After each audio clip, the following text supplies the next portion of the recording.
So you probably saw me post a video about a marketing framework here on Instagram, not really with any sound or anything, but I wanted to elaborate on that and kind of talk a little bit about where this came from and why it is so much more effective than a typical approach to marketing and funnels in general. So as you can see from the bird's eye view, the friendship framework has 6 different steps. Really 5 if you're talking marketing, because the 6th step is the transaction or the purchase or whatever that looks like, becoming a customer paid.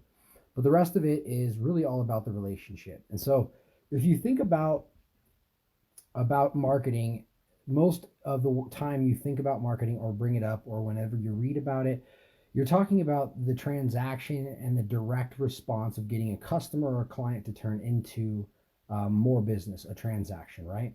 So it's very transactional. It's how can I get this person to take action and do what I want them to do? And I'm going to show them an ad that hopefully compels them to buy, and then they're going to click, and then on that page, hopefully that page is going to compel them to take that action.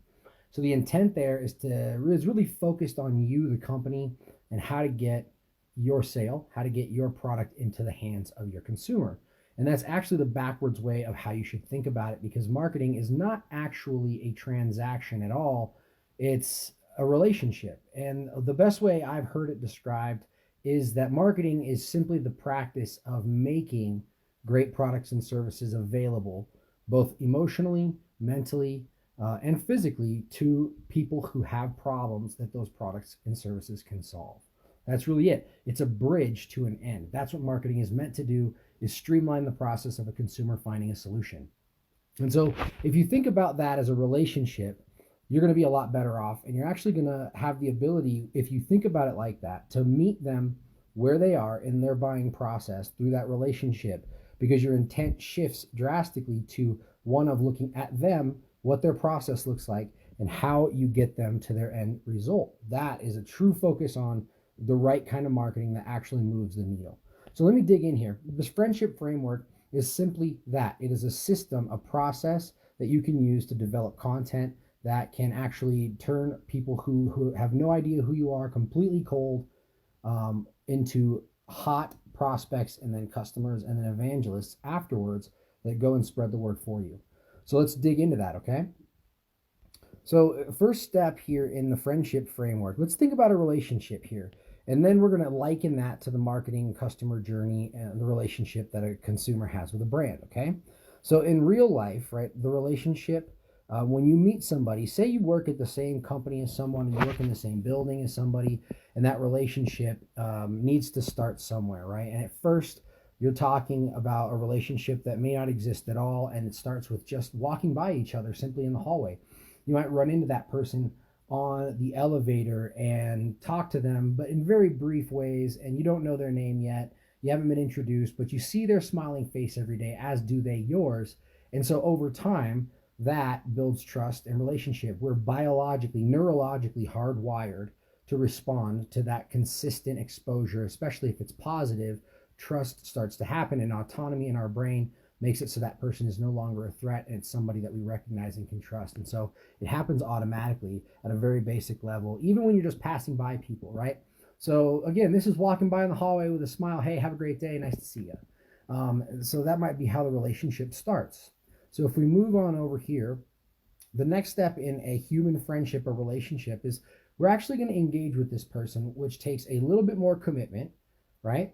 You're actually intentionally talking to this person. You're saying hello. You might know their name at this point, but you're now actually making it a point to talk to them and engage with them, which requires, again, a little bit deeper intimacy, a little bit deeper relationship and commitment to the relationship for that action to take place. And again, this is more continued positive exposure. The more you walk by each other and high five each other, or, hey, have a great day. Great to see you. Tell Karen I said hi. That continues to build trust and authority, and that continues to build the relationship to a deeper level. So let's talk about the next step in the human friendship or relationship. This is the handshake, right? Nice to meet you. This is physical touch, okay? And so this is, again, a deeper level of commitment than you've yet been in with this person. You now have intentionally learned their name, a little bit about them, and taken a little bit of time out of your day, our most valuable resource, and put it towards nurturing this relationship and actually starting a real relationship with this person. right? So that physical touch is actually a representation of something. And in the marketing funnel, I'll show you that in just a minute. This is kind of a turning point in the relationship, if you will, in the human friendship, as it is in the marketing relationship as well. Okay, so after this stage, step 3, step 4 is coffee dates and happy hours. You've met this person, you now are comfortable with them, you know their name, you may know a little bit about them, you've seen them, 20, 30, 40, 50 times in the hallway and smiled at them and waved hello at them. And now maybe you're like, hey, you want to go after work and have a beer? Or you want to go during lunch, have coffee this afternoon? And so this is the small, again, kind of intentional interactions that are outside of your normal daily life that you and this person are intentionally engaging in to sort of deepen that relationship and spend time with one another, right? It requires a commitment on both parts. And so, again, these are small. They're in a neutral zone, right? Like it may be a restaurant or at a coffee shop or somewhere public. And they are shorter than they would be if you were like intentionally hanging out at home or whatnot. But there's still continued positive exposure where you get to know this person little by little through these interactions, and the relationship continues to go deeper. And this phase here is multiple, like it happens over a longer period of time, right? You might have several months of this, sometimes in a relationship before a deeper commitment happens within that relationship. So again, coffee dates and happy hours, small interactions, trust is built, and that relationship is continued to continues to go to deeper levels. Step number 5 in the relationship here is now let's hang out, right? So now we're intentionally setting aside half of a day to watch the Super Bowl with this person at their house. We're spending our valuable time. They're spending their valuable time. That's the key. And we are intentionally getting together and spending our valuable time together because it benefits us both, the relationship. And then also on top of that, we're now trusting each other enough in this relationship to commit to spending that kind of time together. So this is another step in the relationship that is just much deeper than, and you can't get to this step usually until you go through the several steps before it, right? That's the key here. But at this point, a really firm friendship is established usually, and you, again, are putting your valuable time windows together to spend it with each other for the benefit of both and just to enjoy the relationship with one another. And then number 6, finally, the goal of all the relationships and friendships, the family holiday dinner. Right now, we trust them enough to bring them around our family, spend holidays, which are rare and remarkable, and we want to spend that with these people. And so that requires the deepest level of commitment to allow people that you know that you may not even be comfortable with all the time for somebody that you know that's new to get to know these people and risk yourself and be very vulnerable, bringing them around your family. So these holiday dinner type situations are the last level of the relationship for that reason, right? So now we're a year in, spent a lot of time together, seen each other hundreds if not thousands of times in the same work building, spent lots of time together, small chunks, bigger chunks, and through all of that, we've developed enough trust and relationship to invite them over for Christmas dinner. So let's zoom out here again. Let's look at the friendship framework as a whole. And so if we look at it as a whole, that's the entire relationship. So let's take each one of those steps and then break it down in the marketing perspective, okay? So I'm going to zoom out a little bit here. So if we're walking, the equivalent in the marketing funnel of walking through the hall and seeing somebody and over again in the same building is displaying a video through social media or some portal where they're constantly tuned in, where they can see your brand in a way that establishes a first impression that's equivalent to walking by them seeing your smiling face over and over again. So in the marketing context, what this looks like is, again, a post on social media. Could be a post that's meant to solve a problem for them, could be entertaining, anything that builds value in their mind and sets your first impression as somebody who's trying to solve a problem for them and create value in their lives and help them where they are right now. So the goal of this first step, right, passing by somebody with a smile, if you are trying to establish a good first impression, well, the way that we do this through marketing is to give executable value that gives the client or the prospective client a quick win. Whatever that is, it's content that they can consume right now that either answers a question that they have, helps them to solve a problem themselves, but it needs to be impactful and practically valuable to them and executable right now where they are.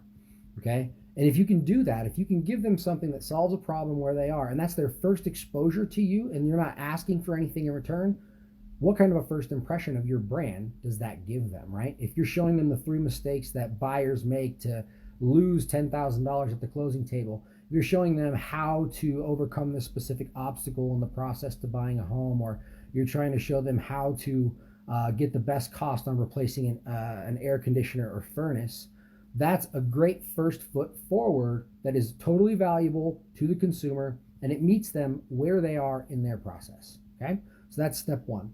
Now let's move over to step 2. As you can see, there's arrows in between these steps, right? First was passing by with a smile, as you can see here. Ad or social content is their first exposure. Next, though, to get to this point where they're saying hello with a smile, that requires a little bit more action.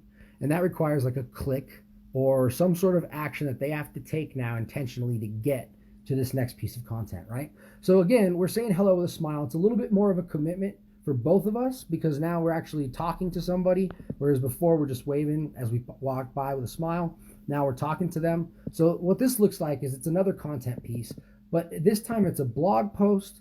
It's going to be a video that's somewhere else besides what they're seeing where they initially are exposed to this message. It could be on YouTube, it could be another Facebook video, but it requires them to click this next post, or click this next thing to get to this content that they want to consume, right? So they have to actually take some action. And again, this is content that gives practical executable value and solves problems and gives them a quick win, right? As you can see, there's a pattern here. And the pattern is that we want to continue to meet them where they are and help them through the next step that they need to get through.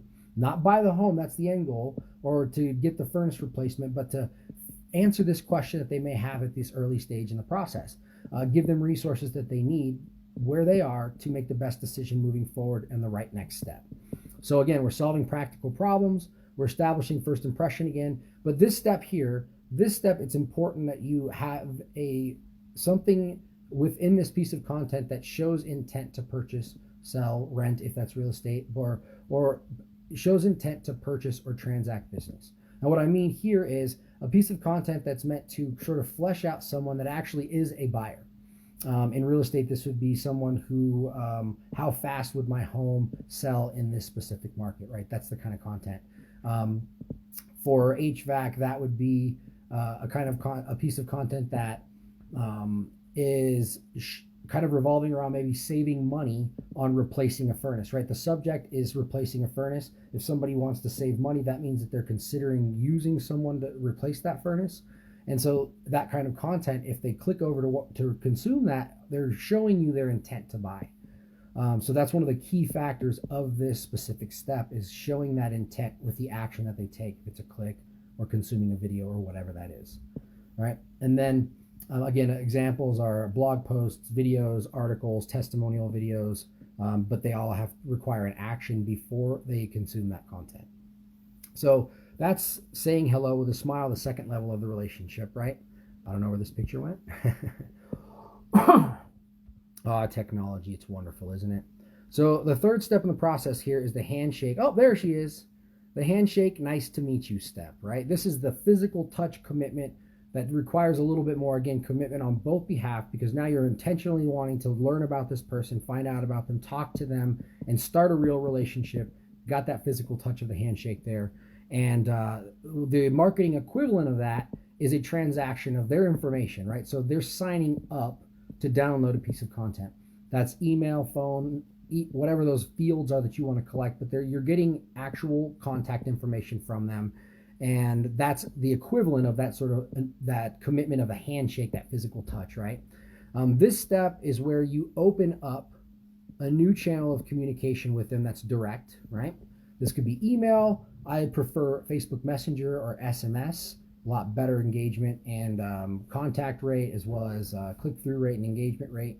But either way, it's an open channel for you to be able to carry the conversation on after or off of the platform that they're on now, right? So we get contact info, we get permission from them, we establish the direct communication channel, we set their expectations that we're going to continue to communicate value to them, and then this is going to also deepen the relationship. That's one of the goals of this step, right? They're taking bigger and bigger commitments at each stage of this relationship, of this framework, as you can see. So again, you're seeing a pattern here. Same kind of content, problem-solving content, guides that they can download, PDF, could be a video course they can sign up for, could be a checklist that they download, could be a webinar that they sign up for. In any case, they're signing up for something that's a little bit higher intent and that requires them to give you the ability to communicate with them. So the next step here, going on to stage number 4, we're gonna now start having coffee dates and happy hours with this person that we've established the relationship with, right? These are in a neutral zone. These are not as high commitment, but there are opportunities intentionally that we put aside to build our relationship with this person.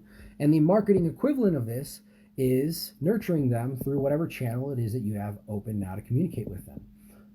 So we're going to build consistent, valuable, or we're going to deliver consistent, valuable content over time that builds more relationship and qualifies the prospects. This is key here, right? So as we deliver more value and education and equip them, we also want them to show us who they really are, if they're a buyer or if they're not. So this nurturing, this coffee dates and happy hours concept of spending multiple times together, sending them content over time through this channel, that's all valuable. Based on their behavior, you can actually show exactly who is the serious buyer or seller or person or customer or client, whatever it is that you're going for. And this could take place over a week, it could take place over a month, 2, 3 months, depends on how long the buying cycle is. But this is all about building value and authority over time. Okay? And so the goal here again, right? Nurture, educate, qualify, and identify serious prospects. We all know what nurturing means, but that's just basically building value through content that helps them solve problems. And again, qualifies them, again, gets them to raise their hand and show you who the serious buyers are. Also show who's the serious ones are, that not people that are just serious about buying, but the people that actually can buy. And then this again deepens the relationship and builds trust through the process. So example of content again here, it's the same kind of thing. It's the same kind of content.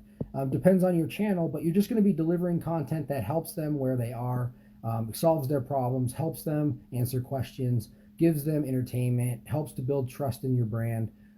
Client testimonials are great for this and success stories at this stage.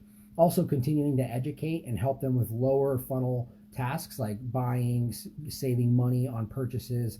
This is content a lot of times that's going to be focused on that sort of bottom of the funnel through this step here, right? So the goal of this step is to get them to this point where they schedule an appointment, showing, phone call, whatever that is, right? I did this originally for real estate, so that's why it says showing, phone call, sellers, buyers, renters, that kind of thing. But this is, again, we're hanging out, bigger commitment here, spending intentional time together. And this is where we're going to have face-to-face interaction in the marketing step, right? This is where the relationship happens and the deeper commitment is made.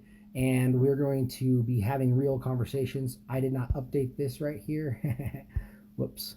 This whole goal section here. But the goal that we're trying to accomplish here with this step is to get someone face-to-face in person, talking directly about their purchase needs and moving towards a transaction.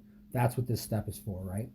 So examples of this stage: email asking for appointment, phone calls to the client, email from the client asking for an appointment, scheduling a showing if it's real estate. But again, it's face-to-face interaction, human to human. This is the sales conversation that's taking place here. And then hopefully that's going to lead to a transaction, right? Family holiday dinner. This is the Christmas dinner. After they trust you, they spend their money with you, they're going to be great, hopefully evangelist customers for you from this point forward. And the reason why they're going to be more likely to be that is because of all these steps that you took beforehand, treating them like a human being, walking them through a relationship as opposed to a transaction, and building value, building that relationship the entire process through, right? The key here is, if you look at these first 4 steps, if you do this right, these first 4 steps right here, if they get to step number 4, who do you think they're going to buy with? You. It's hands down. They've had 5, 6, 7 touches here before they get to step number 4. And if they're in step number 4, the odds of them buying from you after all of that relationship and trust building is much, much higher. than if you were just cold and had to establish trust and all that beforehand. So I can't tell you how valuable it is to use a framework like this. What's valuable about this one is if you can see each one of these steps, you can actually use this step as a bucket to create content. You can develop a content marketing strategy and calendar directly out of this framework that gives you buckets to create intentionally content that solves problems, meets your clients and customers where they are, and moves them through the process and helps to train them to buy the way you want them to. Okay, this is invaluable to have a framework like this, because most of the time, in my experience, companies that are creating content are doing it in this way. Oh, that's great. That seems interesting. Let's post that. Oh, that sounds like a good blog post idea. Let's post that. They don't have a systematic process for creating content that actually solves the problems of their customers. And this is not just small companies. This is even bigger and mid-sized companies that do a lot of content production. So again, having a framework like this gives you buckets that allow you to intentionally and consistently create content that moves people through the process and helps them achieve their goals and see you as really a friend, not just a brand, not just someone trying to help them get what they want, but an actual relationship that they trust and emotionally are connected to. So if you have any questions about this or how this fleshes out practically, I've actually got a whole diagram on that too, right? Like this is what this looks like here. I'm going to do it. I won't do it. I'll just kind of scan through it. But as you can see, right, step one, 2 to 3 minute Facebook video tips at the very beginning of that funnel. And then we're going to retarget people that watch 50% of that or any of those videos. That's our awareness. All we need to do is show them videos because we can retarget how many people that watch a certain percentage. And the second, after they're retargeted, now the second step is, hi, how are you? We're going to show them a Facebook ad that then gets them to click over to content. It could be a blog post. It could be a video that's somewhere else on Facebook, but they have to commit enough to take an action to get there. When they do that, we're going to retarget them again, right? And then we're going to show them the next step in the process, which is a content download. This is the handshake. So it could be the 3 tips to whatever, or the checklist. And you're going to do that. The way that I've got this set up is through Facebook Messenger, is where they're opting in. I can tell you that's the best channel right now, guys, that I'm to generate leads in. It's crazy effective. It's really inexpensive, and the quality of the leads is super high compared to any other channel I've worked with. And not only that, but it opens up a channel that has an 80% open rate when you send messages through it and a 50% click-through rate, compared to email, which is only 20% open rate. And if you're doing great, a 5% click-through rate, but on average, more like 1 to 3%. So that's abysmal. So this is a huge opportunity, Facebook Messenger is. So anyway, they download the content through Messenger. Now the channel's opened, right? We could send all that information to whatever database they need, whatever CRM they use. And then we're going to nurture them down here after we've generated that lead to build value and authority. And then hopefully that's going to lead over here to them scheduling a call and getting into an appointment with us. Anyway, this is one of the versions of the funnel, but you can see what I'm going for here. And so, yeah, again, if you have questions about any of this, any of my framework, how it applies, how it could apply to your business, anything at all, please let me know. I'm happy to answer it and would love to talk with you about it.